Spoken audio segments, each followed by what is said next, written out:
Hey there, Lacey here. And like I said in my video, I was going to read you guys a book. The book that was chosen is Charlotte's Web. Charlotte's Web was written by E.B. White, and the pictures were drawn by Garth Williams. This book was written in 1952. That was a long time ago. We're just going to read a chapter a day. So today we're going to start chapter 1 and chapter 2 tomorrow, and so on and so on. I'm actually going to turn the camera around so you can see the actual words I'm reading. So, because who wants to see me reading a book? That's kind of boring. So you'll be seeing the book, but you'll be hearing my voice. And any words you don't know, I'll try to stop and explain it to you. Okay? All right, let's get started. It's exciting. Chapter 1. Before breakfast. "Where's Papa going with that axe?" said Fern to her mother as they were setting the table for breakfast.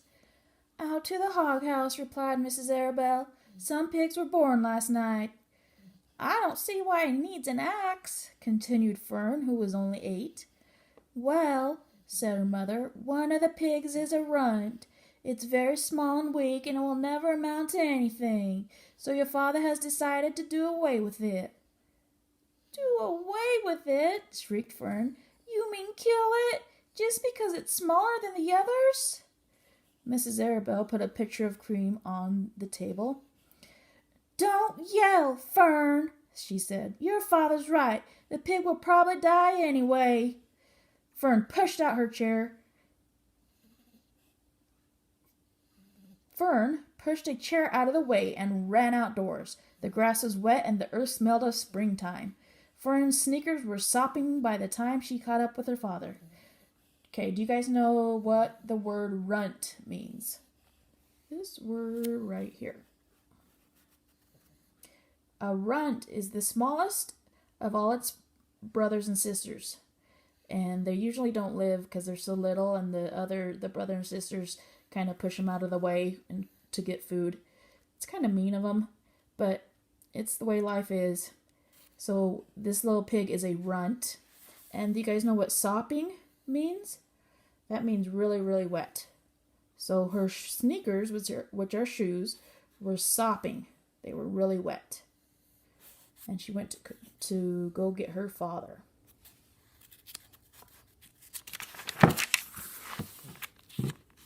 Here's a picture. Yeah, she's not very happy. She's trying to get the axe from her father. All right, let's keep going. "Please don't kill it," she sobbed. "It's unfair." Mr. Arabelle stopped walking.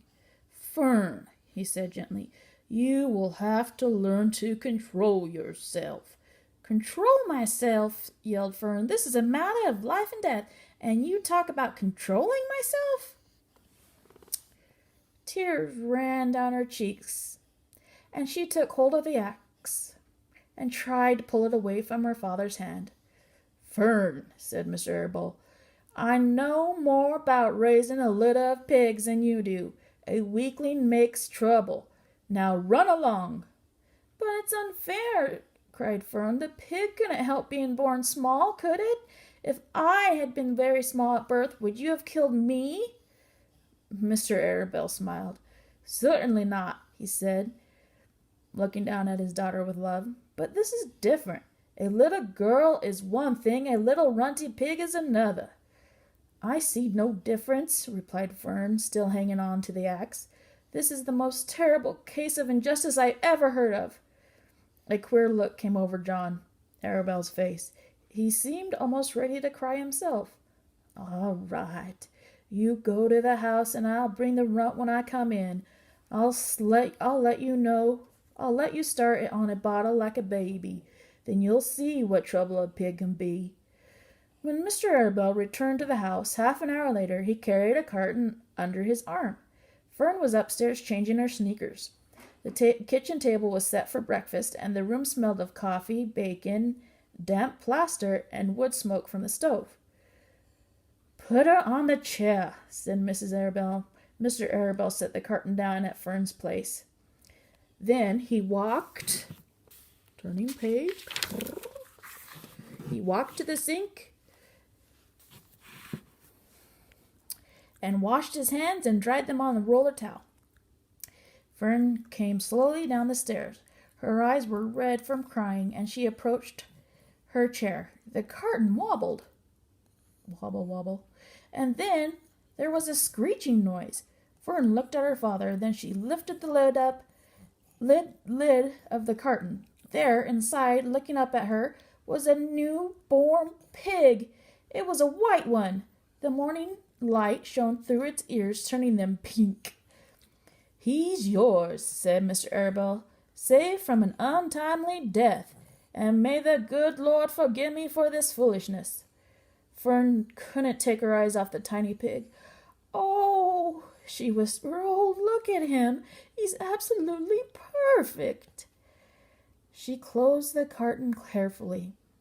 First, she kissed her father, then she kissed her mother, then she opened the little lid again, lifted the pig out, and held it against her cheek. At this moment, her brother Avery came into the room. Avery was 10. He was heavily armed, an air rifle in one hand and a wooden dagger in the other. "What's that?" he demanded. "What's Fern got?"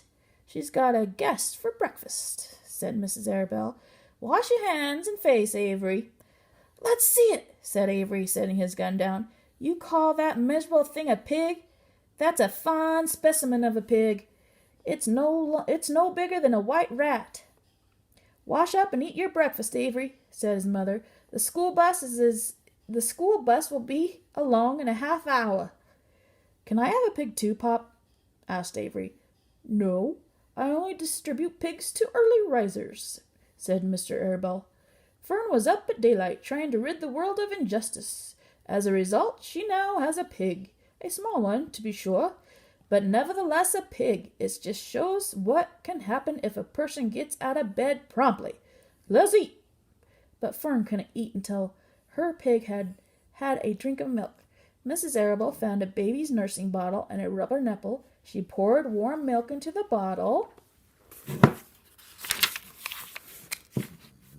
"Aw, that's a cute little pig." Fitted the nipple over the top and handed it to Fern. "Give him his breakfast," she said. A minute later, Fern was seated on the floor in the corner of the kitchen with her infant between her knees. You guys know what an infant is? An infant is like a little baby. It could be a little kitten, little pig, a little human, just something that's just been born. All right, teaching it to suck from the nipple. The pig, although tiny, had a good appetite and caught on quickly. The school bus honked from the road. "Honk, honk." "Run," said Mrs. Arabelle. Commanded Mrs. Arabelle, taking the pig from Fern and slipping a donut into her hand. Avery grabbed his gun and another donut. The children ran out to the road and climbed onto the bus. Fern took no notice of the others in the bus. She just sat and stared out the window, thinking what a blissful world it was and how lucky she was to have an entire charge of a pig. By the time the bus reached school, Fern had named her pig, selecting the most beautiful name she could think of. "Its name is Wilbur," she whispered to herself. She was still thinking about the pig when the teacher said, "Fern, what is the capital of Pennsylvania?" "Wilbur," replied Fern dreamily. The pupils giggled. Fern blushed. Do you guys know what pupils mean? Sometimes it means your eye, but this time it is talking about the other students in the class. So the other students giggled and Fern blushed. All right, guys, that is chapter 1. Chapter 2 will start tomorrow, and it is called Wilbur. So I have a fun little thing I want you guys to do, because I'm going to do it, because I love to do drawings. I'm actually going to draw little Wilbur, and I would love if you guys drew little Wilbur as well, if you want to. And you guys can show me on Dojo. That would be so fun. And maybe I'll show other students you guys' drawings of Wilbur, and I'll show you mine. Anyway, until tomorrow, have a great day.